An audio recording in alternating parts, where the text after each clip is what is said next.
Hi everyone, welcome back to another video from Gameplay Classic. In this video, I'm gonna show you how to delete your Subway Surfers account. To delete your Subway Surfers account, first of all open your Subway Surfers application and make sure that you're inside the home page.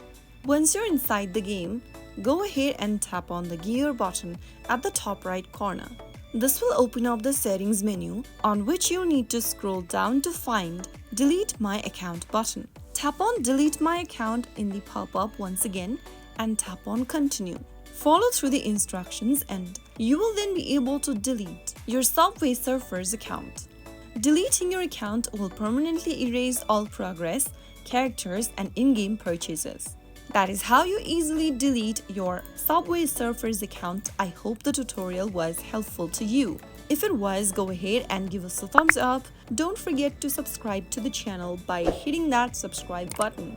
Press the bell icon so that you'll never miss another upcoming upload from us. I will be back again in the next episode. Thank you for watching.